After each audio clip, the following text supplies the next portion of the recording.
ನೀವು ಮುಖ್ಯಮಂತ್ರಿ 2 ಸಲ ಆಗಿರುವಂತದ್ದ ಹೆಂಗೆ ಮೋಸ ಮಾಡಿ ನಮ್ಮ ಕುಮಾರಸ್ವಾಮಿ ಅವ್ರನ್ನ ಇಳಿಸ್ತ್ರಿ ಅನ್ನೋದು ಗೊತ್ತೋ, ನಿಖಿಲ್ ಅಣ್ಣನ ಮಂಡ್ಯದಲ್ಲಿ ಹೆಂಗ್ ಸೋಲಿಸ್ತ್ರಿ ಅನ್ನೋದು ಗೊತ್ತೋ, ಮತ್ತೆ ಚನ್ನಪಟ್ಟಣದಲ್ಲಿ ಯಾವ ವ್ಯೂಹ ಮಾಡಿ ಏನ್ ನಿಮ್ ಸರ್ಕಾರ ಇಲ್ಲ ಸರ್, ಒಂದೊಂದು ಪಂಚಾಯತಿಗೆ ಇಬ್ಬಿಬ್ರು ಮಿನಿಸ್ಟ್ರು, ಒಂದೊಂದು ಪಂಚಾಯತಿಗೆ 10 MLA ಹಾಕ್ಬಿಟ್ಟು ಯಾವ ತರ ಸೋಲಿಸ್ತ್ರಿ ಅಂತಾನು ಗೊತ್ತು.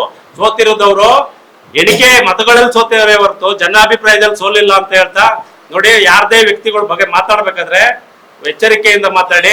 ಅವ್ರದೇ ನಮ್ಮ ಕುಮಾರಸ್ವಾಮಿ ಅವ್ರ ಪಾಪ ಅವ್ರ ಮಗು ಇದ್ದಂಗೆ ಅವ್ರು ಯಾರ ಬಗ್ಗೆನೂ ಏನು ಹೇಳಲ್ರು ಅಂದ್ಬಿಟ್ಟು, ಆದ್ರೆ ನಾವು ಕಾರ್ಯಕರ್ತರು ಹಂಗಲ್ಲ. ನಿನ್ನೆ ನಮಗೂ ಕಾರ್ಯಕರ್ತರುಗಳು 100 ಜನ ಫೋನ್ ಮಾಡಿ ನೀವೆಲ್ಲ ಏನ್ ಮಾಡ್ತಾ ಇದೀರಣ್ಣ ಅಂತ ನಮ್ಗೆ ಕ್ವಶನ್ ಮಾಡ್ತಾರೆ.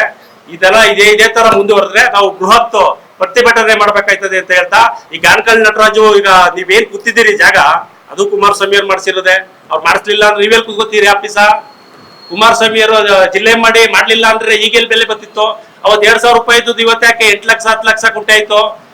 ಬೇಸಿಕ್ ಯಾರು ಇವ್ರು ಬಂದೇಟ್ಗೆ ಬೆಂಗಳೂರು ದಕ್ಷಿಣ ಅಂತ ಹೆಸರು ಮಾಡ್ಬಿಟ್ಟಿಟ್ಕೆ ಏನು 8 ಲಕ್ಷ ಆಗೋಗಿಲ್ಲ ಕುಂಟೆ, ಇಲ್ಲ 4,000 5,000 ಆಗಿಲ್ಲ ಕುಂಟೆ. ಹಂತವಾಗಿ ಮೊನ್ನೆ ಕುಮಾರಸ್ವಾಮಿ ಆಗ್ಬೋದು, ದೇವೇಗೌಡರು 94ರಿಂದ ಏನು ರಾಮನಗರ ಕೊಡುಗೆ ಕೊಟ್ಟವ್ರೆ. ಆಮೇಲೆ ಹೇಳ್ಕೊಳು ಕೇಳ್ಬೋದು, ದಾಖಲೆಗಳು ಕೊಡ್ಬೇಕಲ್ಲ. ನಾನು 2,000 ಕೋಟಿ ತಂದೆ, ನಾನು 500 ಕೋಟಿ ತಂದೆ, ನಾನು 800 ದಾಖಲೆಗಳಲ್ಲಿ ಗೊತ್ತಾಯ್ತದೆ. ಯಾರೋ ಈಗ ಈ MLA ತಂದಿರ್ತಾರೆ, ನಮ್ಮ MLA ಇರೋರು ಮುಂದೆ MLA ಬಂದ್ರು ಅದು ಪ್ರೋಸೆಸ್ ಮಾಡ್ತಾರೆ ಅಷ್ಟೇ. ಆ ಪ್ರೋಸೆಸ್ ಮಾಡೋದನ್ನು ಸೇರಿಸ್ಕೊಂಡು ನೀವು ಎಲ್ಲಾನು ಸೇರಿಸ್ಕೊಂಡು ಹೇಳ್ಬಿಟ್ಟು ನಾನು ಅಷ್ಟು ಅಭಿವೃದ್ಧಿ ಮಾಡಿ, ಅಭಿವೃದ್ಧಿಗೆ ನಾವ್ ಯಾರು ತೊಡ್ಕೊಡ್ಲಿಲ್ಲ, ನಮ್ಮ ಕಾರ್ಯಕರ್ತರಲ್ಲಿ ನಮ್ಮ ನಾಯಕರುಗಳಾಗ್ಲಿ. ಆದ್ರೆ ಅಭಿವೃದ್ಧಿ ಮಾಡುವಾಗ ನಮ್ಮ ನಾಯಕರುಗಳ ಬಗ್ಗೆ ಕೇವಲವಾಗಿ ಮಾತಾಡ್ರೆ ನಾವು ಸುಮ್ಮನಿರಲ್ಲ ಅಂತ ಎಚ್ಚರಿಕೆ ಕೊಡ್ತಾ ಇದ್ದೀವಿ.